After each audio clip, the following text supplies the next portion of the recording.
मेरा नाम सुनील अग्रवाल है। मैं मरिंगो सिम्स हॉस्पिटल में एज ए ट्रांसप्लांट मैनेजर काम करता हूँ।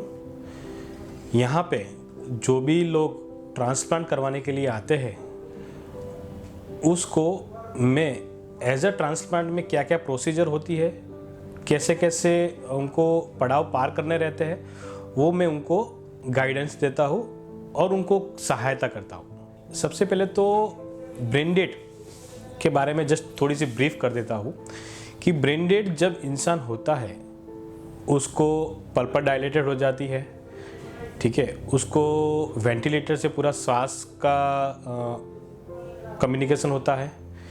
उसके लिए सबसे पहले तो ब्रेन डेड डिक्लेयर करने के लिए प्रोसीजर होती है। उसमें 2 एपनिया टेस्ट करते हैं और 4 डॉक्टर्स की टीम रहती है और 4 डॉक्टर की टीम ही वो ब्रेन डेड डिक्लेयर करती है पेशेंट को।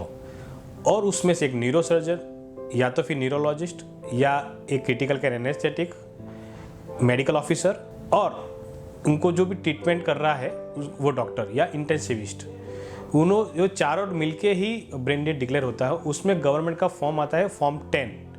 This is a form declare for the brain dead patient.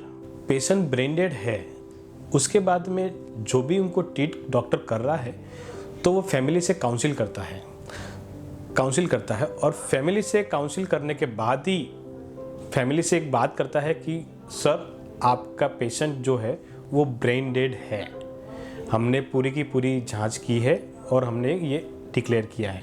फिर उसके बाद पेशेंट के साथ काउंसिल करने के बाद पेशेंट को 2 चॉइस दी जाती है कि एक तो आप एक बहुत ही अमूल्य काम जो आज के गुजरात में और काफ़ी इंडिया में काफ़ी प्रचलित भी है और लोग काफ़ी इसमें इंस्पायर हो रहे हैं कि अंगदान, और दूसरा है कि आप पेशेंट को घर ले जा सकते हैं।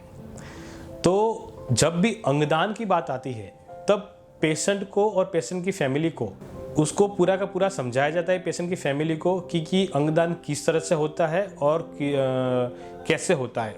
जब फैमिली अंगदान के लिए राजी होती है तब ट्रांसप्लांट कोऑर्डिनेटर उसको आके पूरी की पूरी माहिती देता है कि सर आपको जो अंगदान करने की इच्छा है पेशेंट की तो आप हमें बताइए, और उसको पेशेंट के साथ काउंसिल करता है कोऑर्डिनेटर। फिर ही आगे अंगदान के लिए अपन प्रोसीजर करते हैं। जब भी पेशेंट यहाँ ट्रांसप्लांट के लिए आता है तब सबसे पहले डॉक्टर से मिलता है और डॉक्टर उससे बताता है कि भाई उसको हार्ट की प्रॉब्लम है, ठीक है, तो उसको आगे प्रोसीजर करना है हार्ट ट्रांसप्लांट या लीवर ट्रांसप्लांट या किडनी ट्रांसप्लांट या लंग ट्रांसप्लांट। कोई भी ट्रांसप्लांट का पेशेंट यहाँ आता है तो डॉक्टर काउंसिल करने के बाद पेशेंट हमारे पास भेजते हैं डॉक्टर कि आप ट्रांसप्लांट कोऑर्डिनेटर के जाके आप मिलिए, वो आपको पूरी प्रोसेस समझाते हैं। अब उसमें प्रोसेस में इस तरह सा होता है कि जब भी पेशेंट हमारे पास यहाँ आके एक बार बताता है कि सर आप हमारे ट्रांसप्लांट हार्ट का ट्रांसप्लांट या लीवर ट्रांसप्लांट या किडनी ट्रांसप्लांट करवाना है, तो उसके लिए रजिस्ट्रेशन की प्रोसेस काफ़ी एकदम ईजी और बहुत ही सरलता से गुजरात गवर्नमेंट ने एक प्रोसेस बनाया हुआ है कि रजिस्ट्रेशन कराने से पहले सबसे उनका डॉक्यूमेंट वेरिफिकेशन करते हैं हम ट्रांसप्लांट कोऑर्डिनेटर, और प्लस उनका मेडिकल वर्कअप पूरा का पूरा किया जाता है।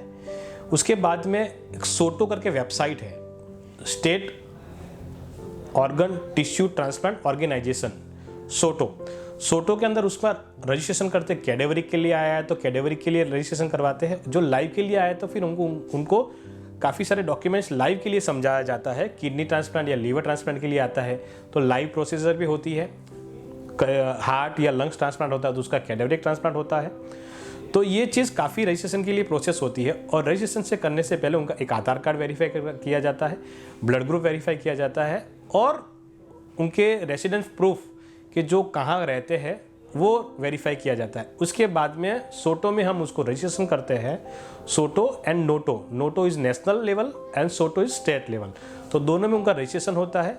फिर कभी भी जब भी भविष्य में उनका नंबर आता है फॉर कैडेवरिक ट्रांसप्लांट के लिए तब पेशेंट यहाँ पे आके और ट्रांसप्लांट करवाता है।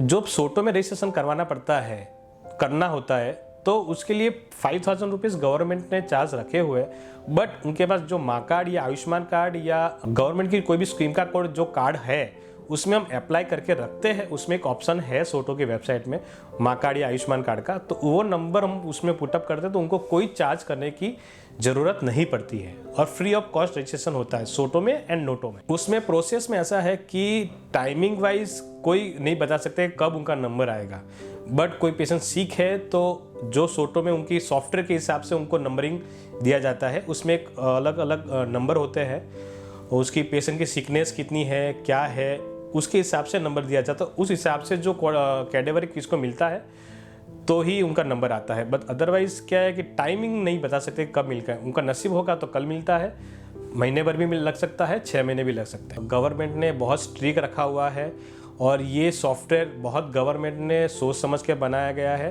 तो उसमें कोई भी मेल जोल या कुछ भी ऊपर नीचे की किसी की भी ताकत, इवन जो सॉफ्टवेयर मैनेज कर रहा है वो भी नहीं कर सकता है। ट्रांसप्लांट के लिए जब भी पेशेंट आते हैं तो definitely cost is very important, और कॉस्ट काफ़ी खर्चा ज़्यादा है उसमें। हार्ट ट्रांसप्लांट है या लीवर ट्रांसप्लांट है तो काफ़ी अच्छा खासा खर्चा हो जाता है पेशेंट का। बट उसने गवर्नमेंट, अपने गुजरात गवर्नमेंट में काफ़ी गवर्नमेंट ने बहुत ही अच्छा स्कीम रखा हुआ, मुख्यमंत्री राहत फंड। तो मुख्यमंत्री राहत फंड में से गुजरात के जो पेशेंट हैं उनको हार्ट ट्रांसप्लांट के लिए 7.5 लाख रुपए, लंग ट्रांसप्लांट के लिए 10 लाख रुपए, और जैसे किडनी ट्रांसप्लांट में 1.25 लाख या 1.5 लाख रुपए, और लीवर ट्रांसप्लांट के लिए 4,33,000 या 4.5 लाख रुपए आसपास, वो गुजरात गवर्नमेंट उससे डेफिनेटली सहायता करती है उसके डॉक्यूमेंट वेरिफिकेशन करने के बाद।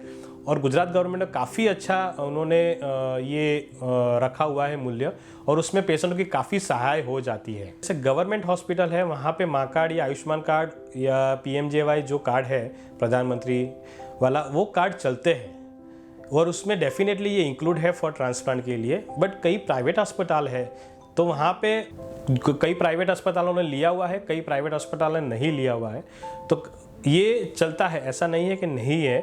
बट कई अस्पतालों के अंदर माँ कार्ड या आयुष्मान कार्ड चलता है इन ट्रांसप्लांट। मैं स्पेशली थैंक्स और धन्यवाद देना चाहता हूँ शतायु फाउंडेशन को। और शतायु फाउंडेशन ने जो ये अभियान चालू किया है फॉर ऑर्गन डोनेशन, अंगदान करने में बहुत ही हेल्पफुल रहते हैं। देन उन्होंने काफ़ी सारे पेशेंट और जो जिस इंसान को ज़रूरतमंद को हेल्प किया है ट्रांसप्लांट में या विदाउट ट्रांसप्लांट में, किसी को बहुत गाइडेंस दिया है। और बहुत बहुत धन्यवाद फॉर शतायु फाउंडेशन। और शतायु फाउंडेशन हमारे CIMS hospital, Marengo CIMS hospital में काफ़ी सालों से उनके साथ रिलेशन में है, और काफ़ी उन्होंने हॉस्पिटल में कई बाहर यानी काफ़ी उन्होंने काम अच्छा खासा काम किया है। और thank you for Shatayu Foundation, thank you.